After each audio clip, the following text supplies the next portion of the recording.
Nursila. Terima kasih Syairul. Assalamualaikum dan salam hormat.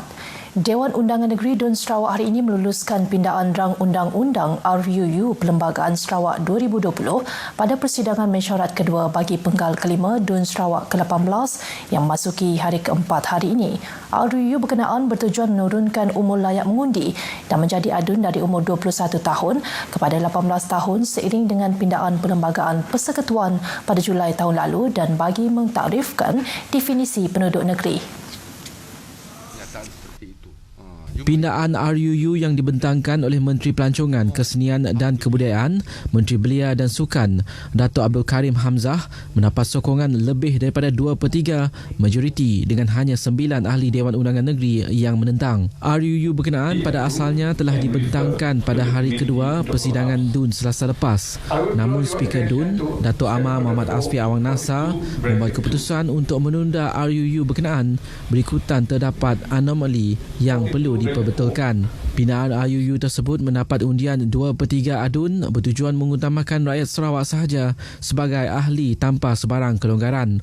Pindaan ini diambil kira selepas menyaksikan beberapa wakil rakyat negeri lain yang bukan penduduk asal menjadi wakil rakyat penduduk di negeri lain. That's why we have that two limbs. One thing, you must be a citizen. The other thing, if you're born in Sarawak, must be either one of your parents to be a Sarawak kid, both or either one. If you are not born in Sarawak, because now you can see a lot of Sarawakians are working overseas in the oil industry. They are diplomats. They will stay 20 years, 30 years outside. But they are Sarawak kids. Beliau menjelaskan perkara tersebut kepada media di Kuching. Kerajaan negeri dalam proses mengumpul data bersama pihak berkepentingan bagi menyediakan pelan pusat perkhidmatan bagi Nanga Ngungun di Gemah. Menteri Muda Pembangunan Bandar, Pentadbiran Tanah dan Alam Sekitar, Datuk Len Talif Saleh memberitahu pusat tersebut turut memberi perkhidmatan bagi Pekan Gemah dan Pekan Nangadap. Datuk Len Talif Saleh menambah bagi Pekan Nanga Sengayan yang berdekatan dengan Bandar Kanawit, penduduk Pekan Sengayan boleh mendapatkan perkhidmatan daripada Bandar Kanawit. Datuk Len Talif menjawab soalan yang dikemukakan oleh Ahli Dewan Undangan Negeri Ngemah pada sesi jawab di persidangan Dewan Undangan Negeri Dun Sarawak hari ini. Beliau menjelaskan faktor yang menyebabkan Nanga Ngungun dipilih sebagai pusat perkhidmatan kerana ia terletak di simpang Jalan Baru Sibu dan Kapit, di samping ia terletak di Nawit dan Song. Tambahnya pusat itu juga terletak kurang daripada 10 km dari Pekan Nangadap dan Pekan Ngemah. Program Siasat Tok Sarawak berjaya menjana sejumlah RM681,000 setakat ini dalam usaha menepani kesan pandemik COVID-19 khususnya dalam industri pelancongan negeri. Menteri Muda Pelancongan, Kesenian dan Kebudayaan Datuk Sebastian Ting menyatakan jumlah ini diperoleh menerusi 569 pakej pelancongan yang dijual kepada lebih 3,000 pelanggan. Datuk Sebastian Ting turut memaklumkan Siasat Tok Sarawak menawarkan subsidi sehingga 50% kepada pakej-pakej yang ditawarkan sejak pertengahan Ogos lalu. Beliau berkata demikian di persidangan DUN di Kuching hari ini. Dalam persidangan yang sama, Menteri Muda di Jabatan Ketua Menteri, Hal Ehwal Islam dan DBKU, Datuk Abdul Rahman Junaidi memberitahu Dewan bahawa satu kajian khusus telah diadakan bagi menilai semula cadangan persepadanan semula kawasan pentadbiran Dewan Bandaraya Kuching Utara DBKU.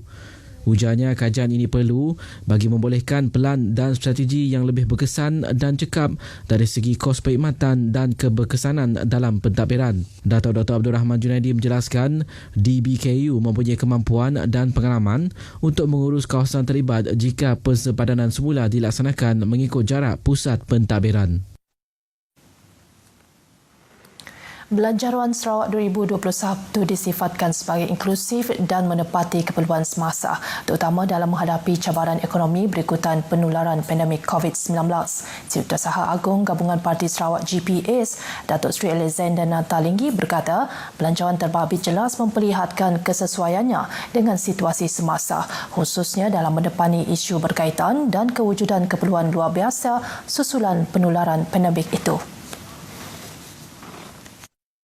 Dalam satu kenyataan media, beliau memberitahu kejayaan Kerajaan Sarawak dalam membentangkan belanjawan negeri bersama lebihan belanjawan atau surplus juga membuktikan amalan sistem pengurusan keuangan yang baik yang jelas memperlihatkan persiapan rapi menghadapi fasa pasca COVID-19. Ini turut meletakkan Sarawak di landasan tepat untuk terus menarik pelaburan antarabangsa selain meningkatkan keyakinan institusi keuangan asing terbabit dalam pembangunan pelbagai sektor industri. Datuk Seri Alexander yang juga Menteri Perdagangan Dalam Negeri dan Hal Ehwal Pengguna memberitahu Belanjawan Negeri Sarawak 2021 turut memperlihatkan komitmen berterusan kerajaan negeri dalam usaha meningkatkan taraf hidup rakyat melalui penyediaan kerja-kerja pengukuran tanah hak milik adat Bumiputera, dana pinjaman membina dan membaik pulih rumah panjang serta menaik taraf sekolah usang, khususnya di kawasan luar bandar.